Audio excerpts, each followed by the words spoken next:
C'est à une vingtaine de kilomètres d'Épinal et de Mirecourt que nous nous rendons cette semaine dans un village qui a connu une baisse de sa population au début des années 1920. Aujourd'hui, on compte un peu plus de 550 habitants qu'on appelle les Vilains. Village que l'on connaît également pour la fabrication de bières. Les premières datent de 1627. Vous avez peut-être trouvé direction Ville-sur-Illon.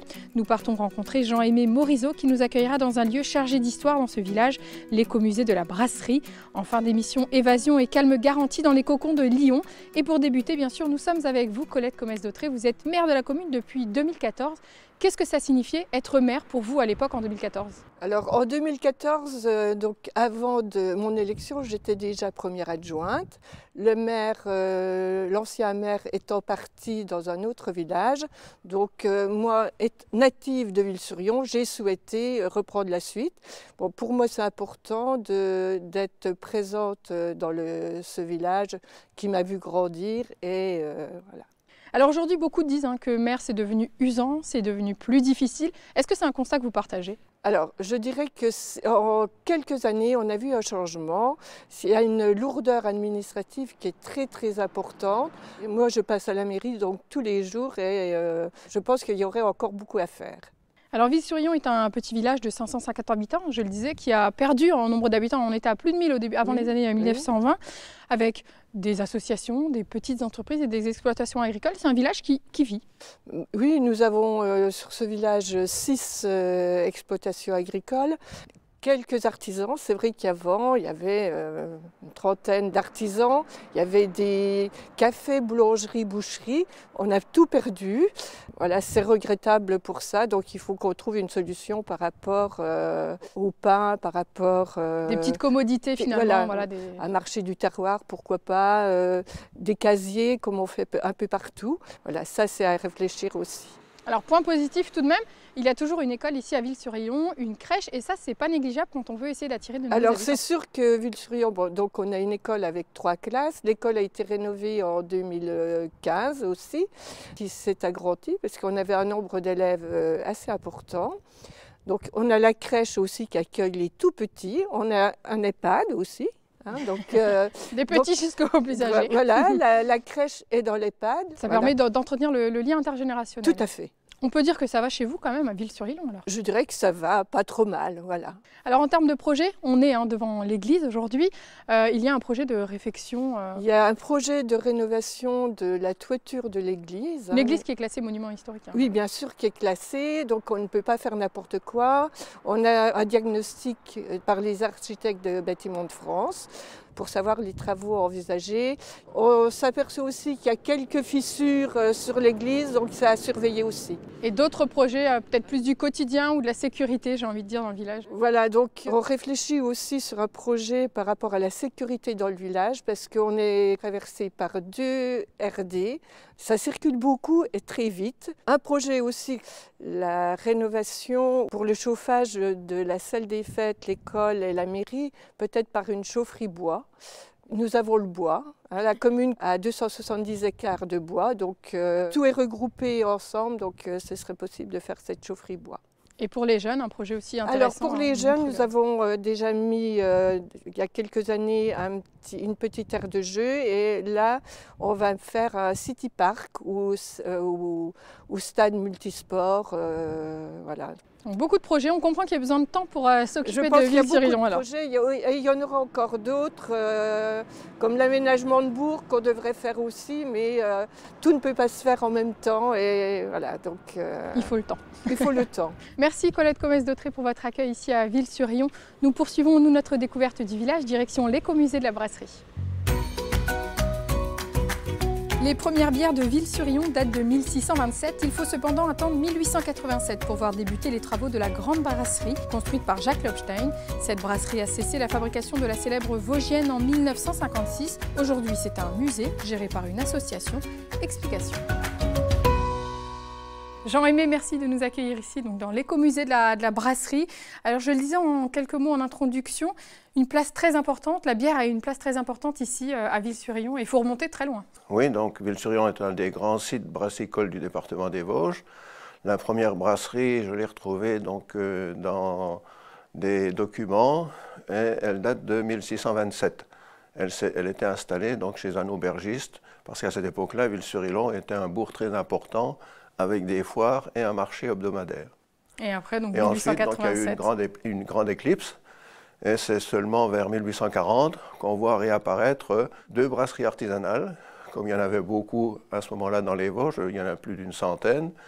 Et ces 2 brasseries ont été ensuite réunies dans un seul bâtiment qui se trouvait à 150 mètres d'ici, qui a été racheté en 1877 par Jacques Lobsten.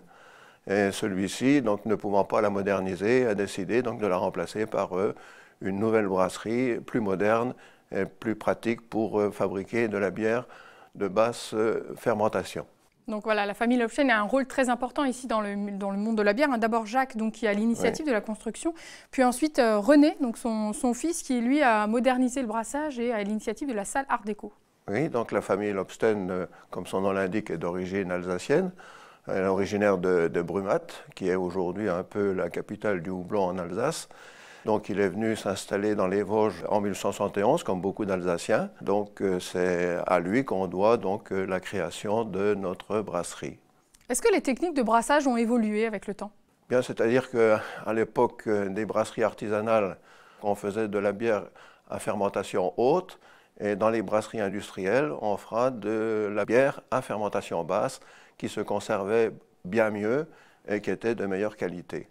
Au niveau du matériel, alors là aussi, j'imagine qu'il y a dû avoir une évolution ou pas forcément? Oui, le matériel a beaucoup évolué. Au départ, donc, c'était essentiellement des cuves, du matériel en chêne, et puis dans les brasseries industrielles, on aura donc des machines à vapeur, des chaudières en cuivre, donc un matériel tout à fait différent et plus performant. Alors vous parliez tout à l'heure de l'importance des brasseries artisanales dans les Vosges il y a de nombreuses années. C'est toujours le cas actuellement et on sent vraiment un regain d'énergie à ce niveau-là puisqu'il y en a de plus en plus. Oui, c'est un phénomène donc, qui n'est pas propre au département des Vosges. C'est un phénomène même mondial. Aujourd'hui, on compte de nouveau des milliers de brasseries artisanales qui permettent donc, de fabriquer des bières de goûts très divers qui connaissent un succès important puisque leur nombre ne cesse d'augmenter. Alors le musée aujourd'hui est géré par une association dont vous êtes le président. Objectif transmettre et faire perdurer finalement ce savoir-faire et ce patrimoine aussi à Ville-sur-Illon. Oui, alors notre association en fait est née en 1984 pour sauver une des églises du village qui menaçait ruine. Et puis à partir de 1987, elle s'est intéressée à un autre monument important donc de notre commune, c'est la brasserie de Ville-sur-Illon. Et donc notre but, c'est bien sûr de préserver et de faire vivre donc un élément important du patrimoine industriel vosgien. Donc ça passe par des visites et aussi de temps en temps des démonstrations de brassage. Alors nous organisons des visites toujours guidées en raison de la complexité des lieux. Et puis bien sûr, pour animer, eh bien, donc, on a développé une petite brasserie où on fait des démonstrations de brassage et où on produit donc une bière en petite quantité, mais qui est donc très appréciée de nos visiteurs. Et alors récemment, une bière a fait sa sortie comme chaque année, j'imagine, la bière de Noël. Oui, comme chaque année. Donc, cette bière de Noël donc, est habituellement fabriquée au mois d'octobre avec le froid. Ça permet donc de présenter à notre clientèle donc, une bière de grande qualité, avec des saveurs particulièrement épicées. On rappelle que l'alcool est à consommer avec modération, bien sûr. Merci Jean-Aimé pour votre accueil ici à l'Écomusée. Nous partons nous prendre un peu d'air, direction les Cocons de Lyon. Un cadre agréable et tranquille pour proposer une évasion et partager le panorama. Jacques Bisbal a créé les Cocons de Lyon il y a 3 ans maintenant. 4 cottages sont accessibles, tous au design différent et épurés dans un environnement très calme. Jacques, merci de nous accueillir ici au Cocon de Lyon. Alors comment a débuté cette aventure il y a un peu plus de 3 ans maintenant? Alors, elle a débuté un peu de manière particulière, le fait étant que je me suis retrouvé seul dans une grande maison et avec mes enfants, on a fait le choix, pour que je puisse rester là, de me trouver une occupation.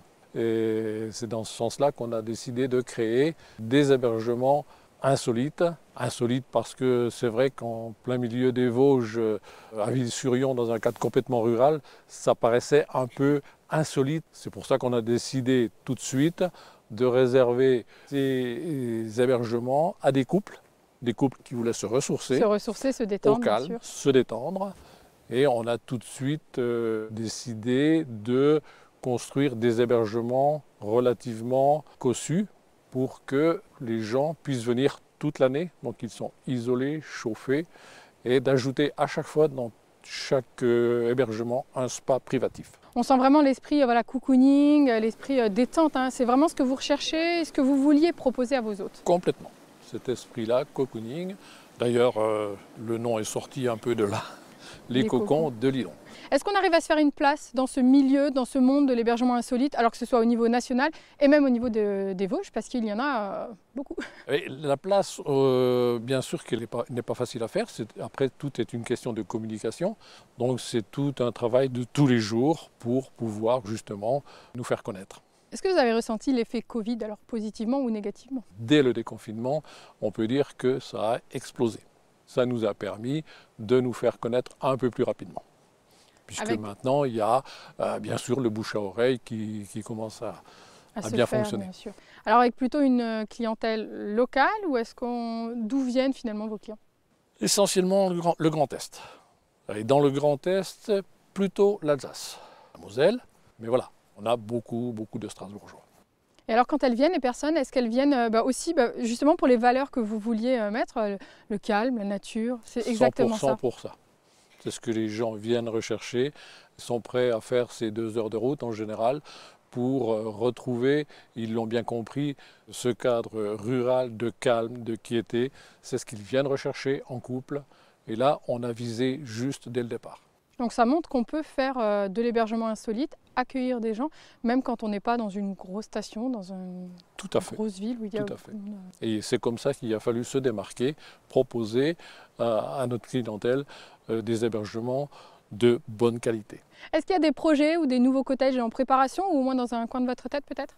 Eh bien, oui, le parc résidentiel de loisirs qu'on a créé nous permet d'aller jusqu'à 8 hébergements. Pour le moment, on s'est contenté d'en faire 4, mais on va voir dans l'avenir, suivant l'évolution, les finances, comment on va pouvoir faire évoluer la structure. Et ce serait toujours des hébergements du même type, toujours des complètement. cottages. À chaque fois, c'est un style différent. Mais avec le même niveau de qualité, d'accueil. Voilà. Il faut s'y prendre un petit peu à l'avance quand même pour les réservations? Oui, surtout les week-ends. Les week-ends. Ça, c'est sûr. En semaine, un peu moins, mais les week-ends, oui, forcément. Bon, le message est passé. Alors, il faut réserver à l'avance pour venir profiter des cottages des Cocons de Lilon. Tout à fait. Merci beaucoup pour votre accueil ici, Jacques. En prie. Notre émission est terminée pour aujourd'hui. Je vous donne rendez-vous la semaine prochaine pour découvrir une nouvelle commune. Merci à Fanny et Vincent pour la réalisation de cette émission et à très bientôt.